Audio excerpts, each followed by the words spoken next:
പ്രിയങ്ക ഗാന്ധി വരുമ്പോൾ വീണ്ടും അതേ ഒരു സന്തോഷവും ആത്മവിശ്വാസം മുഖത്ത് കാണാനോ? വലിയ വലിയ വലിയ വിജയമായിരിക്കും. കേരളം ഇതുവരെ കണ്ടിട്ടില്ലാത്ത വിജയമായിരിക്കും. കാരണം എല്ലാവരും പ്രിയങ്കയിൽ ഒരു ഇന്ദിരയാണ് കാണുന്നത്, ഒരു അഭിനവ ഇന്ദിരയാണ് ഇന്ത്യയിൽ. പ്രത്യേകിച്ച് കേരളത്തിലെ ജനങ്ങൾക്ക് ഇന്ദിരാഗാന്ധിയോടുള്ള സ്നേഹം നമുക്ക് എല്ലാവർക്കും പഴയ തലമുറക്കൊക്കെ അറിയാം, പുതിയ തലമുറക്കൊക്കെ.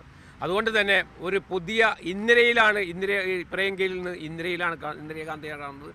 അതുകൊണ്ട് തന്നെ വലിയ 5 ലക്ഷം കടക്കുമെന്നാണ് ഞങ്ങളുടെയൊക്കെ പ്രതീക്ഷ. കാരണം ഇതുവരെ കേരളം കണ്ടിട്ടില്ലാത്ത രീതിയിലുള്ള ഒരു വലിയ, പ്രത്യേകിച്ച് ഈ വയനാട്, അതുപോലെ കോൺഗ്രസിന് ഐക്യ ജനാധിപത്യ മുന്നണിക്ക് ഇത്രയും വേരോട്ടമുള്ള മറ്റൊരു മണ്ഡലമുള്ള കേരളം നമുക്ക് എല്ലാവർക്കും അറിയാം. കഴിഞ്ഞ പ്രാവശ്യം പോളിംഗ് വളരെ കുറഞ്ഞു, ഏകദേശം 6% പോളിംഗ് കുറഞ്ഞു. ഇപ്പോൾ ഈ ഏറനാടൊക്കെ ആണെങ്കിൽ പോളിംഗ് കുറഞ്ഞിട്ടും ഇടവണ്ണയ്ക്ക് ഏകദേശം 500ഓളം വോട്ട് കഴിഞ്ഞ പ്രാവശ്യം കൂടിയേക്കാണ്, ഏറനാട് കൂടിയേക്കാണ്. അതുപോലെ തന്നെ വണ്ടൂരും എല്ലാ സ്ഥലങ്ങളിലും ഐക്യ ജനാധിപത്യ മുന്നണിക്ക് വലിയ മാറ്റമാണ്. കഴിഞ്ഞ തെരഞ്ഞെടുപ്പുണ്ടായത്, ഉപതെരഞ്ഞെടുപ്പ് അല്ല, മറ്റേ രാഹുൽ ഗാന്ധി വീണ്ടും മത്സരിച്ച സമയം ആണെങ്കിലും അതുപോലെ തന്നെ പോളിംഗ് ശതമാനം വലിയ രീതിയിൽ കുറഞ്ഞിട്ടും ഭൂരിപക്ഷം വലിയ രീതിയിൽ കുറയാതെ പിടിച്ചേർന്ന് സാധിച്ചു.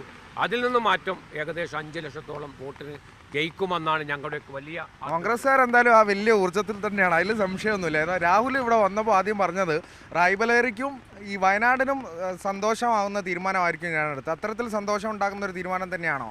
തീർച്ചയായിട്ടും അത്രയും സന്തോഷമുണ്ടാകുന്ന തീരുമാനമാണ്. കാരണം വയനാടിനേക്കാൾ കൂടുതൽ ഈ സമയത്ത് രാഹുൽ ഗാന്ധി ശ്രദ്ധ കേന്ദ്രീകരിക്കുന്നത് റായ്ബറേലിയിലാണ്. അതുകൊണ്ട് രാഹുൽ ഗാന്ധി നടത്തുന്ന ഈ പോരാട്ടങ്ങൾ ശക്തി പറയാൻ വേണ്ടിയിട്ട് സഹോദരി പ്രിയങ്ക ഗാന്ധിയെ ഞങ്ങൾ ഹൃദയപൂർവ്വം സ്വീകരിച്ചിട്ടുണ്ട്. ഇനി ഇലക്ഷൻ വന്നാൽ മതി, ഞങ്ങളതിനു വേണ്ടി കാത്തിരിക്കുകയാണ്.